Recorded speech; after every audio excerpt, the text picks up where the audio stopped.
Judith Onamaka, bienvenue. Merci Guy. Alors avec vous, nous parlons chiffres, mais avant tout, nous allons prendre le taux d'échange ou l'évolution du taux d'échange en République démocratique du Congo. Ça sera ma première question. Que dire? Les nouvelles réactualisations du taux de change en RDC, qu'on appelle code de bourse, se présentent comme suite. Commençons par le taux réglementaire, qui est celui fixé par la Banque centrale.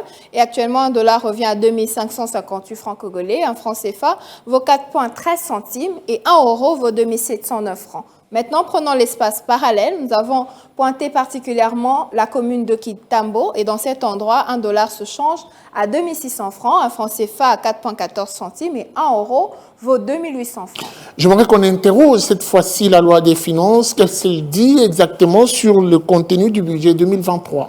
La loi de finances de l'exercice budgétaire 2023 contient un budget présenté en équilibre en recettes et en dépenses à hauteur de 32 456,8 milliards de francs congolais, équivalent à hauteur de 16,1 milliards de dollars américains, soit un taux d'accroissement de 32,6% par rapport au budget de l'exercice budgétaire 2022, chiffré à 22 253,0 milliards de francs congolais. Il comprend les trois formes du budget en équilibre, à savoir le budget général, les budgets annexes et les comptes spéciaux.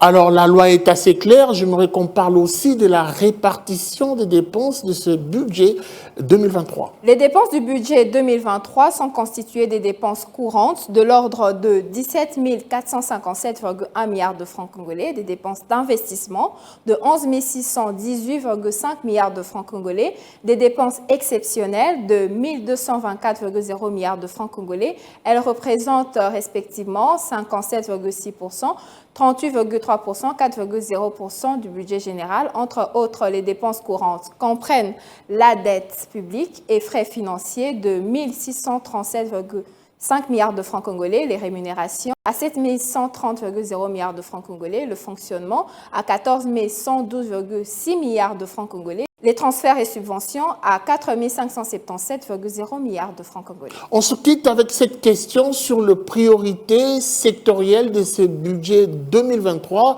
Pouvons-nous en savoir plus? Suivant les orientations gouvernementales, la loi de finances 2023 accorde 48% des crédits ouverts au budget général au secteur dit prioritaire, ci-après, sécurité 10,5%, défense nationale et sécurité intérieure, santé 9,2%, santé publique, hygiène et prévention, éducation 17,1%, enseignement primaire, secondaire et technique, enseignement supérieur universitaire, formation professionnelle, arts et métiers, agriculture 11,2%, agriculture, pêche et élevage, développement rural. Les autres secteurs représentent 52% des crédits du budget général. Merci beaucoup à vous, Judith Onamaka, pour ces précisions. Je rappelle que vous étiez à la présentation des chiffres clés.